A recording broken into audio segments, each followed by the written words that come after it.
Não consigo fechar o meu câmbio. Hoje o dólar tá 5,20, amanhã tá 5,80. Por que que isso acontece? Por que que eu não consigo pagar meu fornecedor ou ter pelo menos uma, um alívio no pagamento de cargas do exterior? Você quer entender mais ou menos por que que a nossa moeda é tão volátil?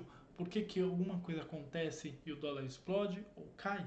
Vamos nessa. E não é só dólar, não. Euro e outras moedas também.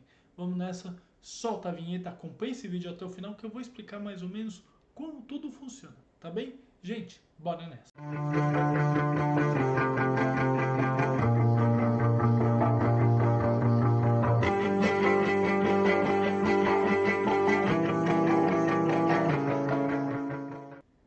Marinheiros de primeira, viagem de comércio exterior, importadores e exportadores. Tudo bem com vocês? Thiago Pagano falando aqui, mais uma vez agradecendo a todos vocês que estão conosco há tanto tempo e aos novos que estão entrando agora. Gente, obrigado de coração, vocês são incríveis e têm ajudado muito o canal a crescer muito. Isso é muito bacana. Obrigado a todos vocês. Gente, estava conversando com algumas pessoas que principalmente falam o seguinte: eu não consigo importar porque o dólar é muito volátil frente ao real, ou o real ele é muito desvalorizado frente ao dólar. Querem entender o que, que acontece? Vamos lá. Existem N situações que tornam a nossa moeda muito frágil perto ao dólar, ou euro, ou libra, ou outra moeda mais forte, digamos assim. E pura e simplesmente não é o nosso governo apenas que comete erros. Eu vou explicar para vocês. Quando você vai fechar um câmbio, aula aqui em cima sobre fechamento de câmbio, muito legal essa aula inclusive. Você tem o seu dólar, não o turismo que tem nos sites por aí, mas você tem que fechar o dólar no dólar Petax ou euro Petax, por exemplo.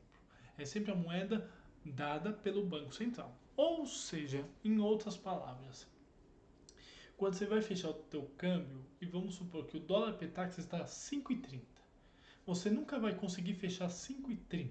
Não. Você vai com a corretora de câmbio ou o banco e falar: quero fechar um câmbio. Vai ser 5,31. O banco tem que ganhar o dele. Ou ele está te vendendo dólares. Então, de uma certa forma, ele está operacionalizando tudo isso. Beleza? Beleza. E aí tem aquela questão do D0, D1, D2, que inclusive está aqui em cima. Ok. Mas hoje o dólar está 5,30. Amanhã o dólar está 5,28 e no dia depois está 5,90. O que, que aconteceu? Por que foi tão volátil? Por que, que deu tanta diferença? Vamos lá. Gente, algumas coisas tornam o nosso real mais fragilizado ou o dólar, euro, libra, etc., mais forte. E pura e simplesmente não é apenas o nosso governo. Nós temos as nossas fragilidades perante outras moedas. Por quê? Às vezes muda um governante, sim, e o mercado olha aquilo como se fosse algo ou amedrontador, e isso ele cresce o dólar, ou ele baixa o real, ou ele se sente atraído. Sim, digamos, os investidores, eles se sentem ou atraídos ou com medo do real frente a uma troca de governante. Normal, normal. Então, por exemplo, quando existe troca de governo, a cada 4 anos temos eleição. Vamos supor que mudou do presidente A para o presidente B. Isso sim, ele enfraquece ou engrandece o dólar. Engrandece não, perdão, ele fragiliza o dólar. Normal, acontece, pode acontecer.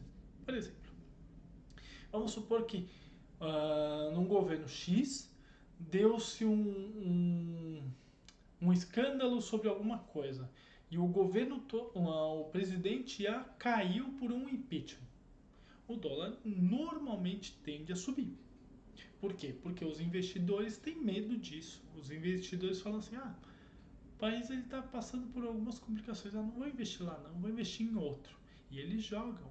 Então, os grandes empresários, os grandes investidores olham isso com receio. Outras coisas que fazem o dólar aumentar ou diminuir. possíveis guerras. Sim, nós tivemos ultimamente uma guerra na Rússia, na Ucrânia, etc. Isso fez o dólar ficar volátil. Ou então, pandemia. Gente, nós acabamos de passar por uma pandemia que o dólar ele era 4 e lá vai alguma coisa e foi para 5 alguma coisa. Eu não estou defendendo o governo, nem. Não, não.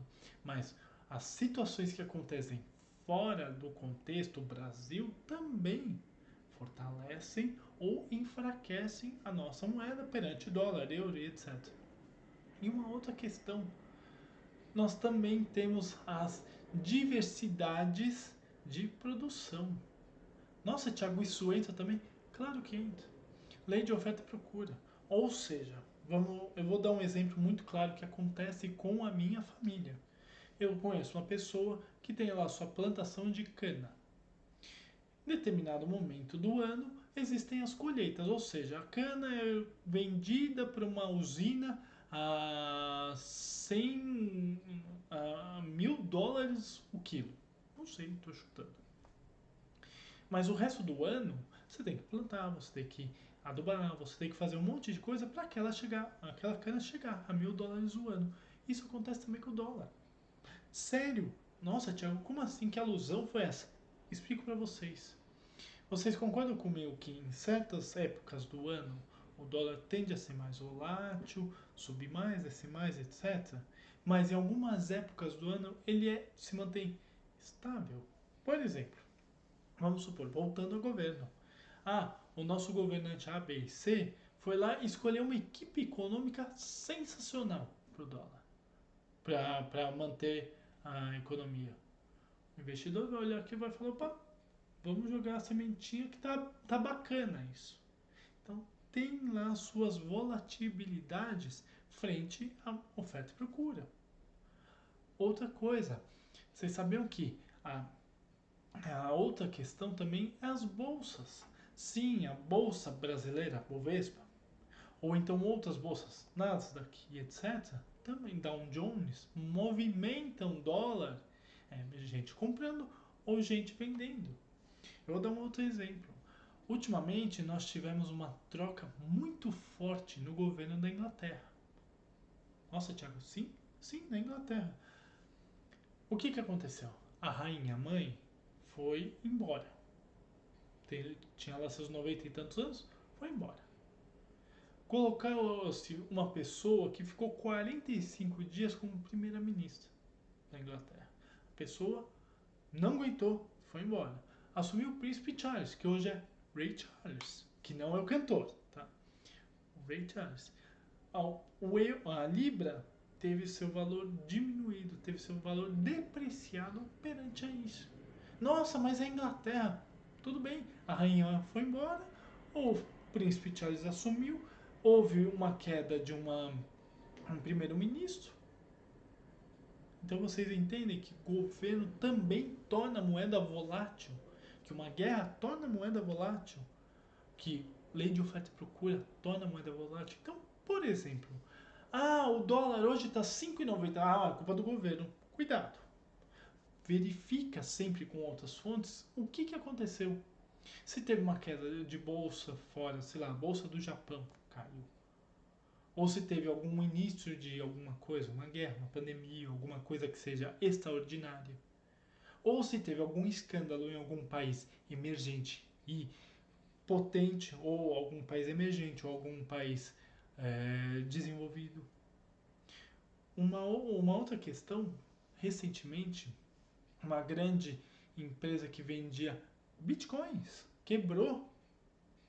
Eu não posso falar qual é, porque eu não lembro qual é o nome dela, mas ela quebrou. E isso tornou os bitcoins mais baratos, ou mesmo assim em prejuízo, e as moedas também caíram com os bitcoins. Então vocês entendem que não é apenas mercado do Brasil, mas é mercado mundial. É o que eu falo. Espirra alguém na China, o outro acha que é pneumonia. Tem muito disso também. Movimentação. O que acontece lá que pode ser prejudicial ou pode ser muito bom para a gente. Isso faz o dólar, o euro, a libra subir ou descer frente ao real. Ah, mas e a desvalorização do real? Gente, eu sou de uma época que eu nunca me esqueço. 1994, quando o plano real foi estabelecido, o real era mais caro que o dólar. Você comprava dólar a 85 centavos de real. Nunca me esqueço, o Jornal Nacional mostrava isso. Hoje em dia você compra dólar a 5 e lá vai fumaça. O que aconteceu?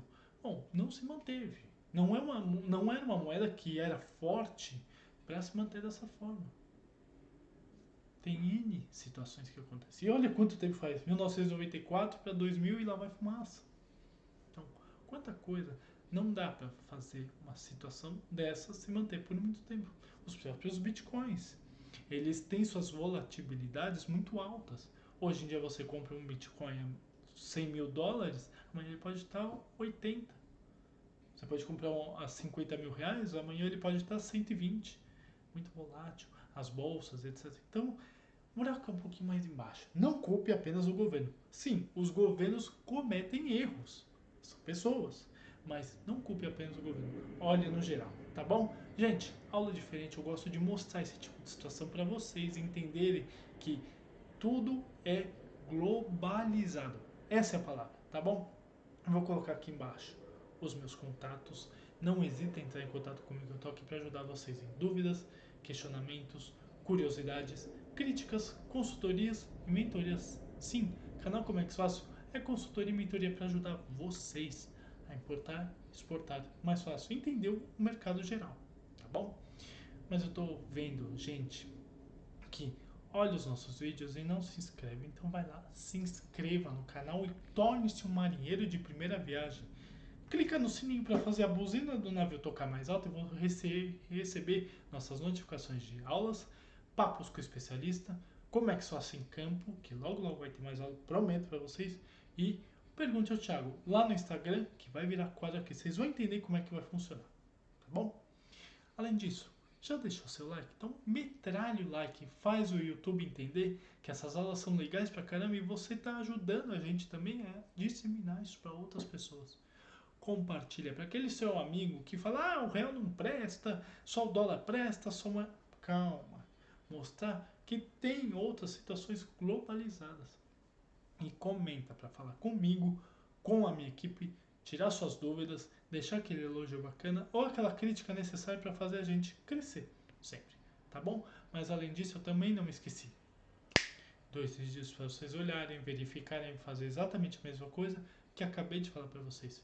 Comex, pessoal, é para todo mundo. Basta ter calo nas mãos e um pouquinho de inteligência emocional e saber lidar com a área incrível, tá bom? Gente, muito obrigado e tenha uma ótima aula.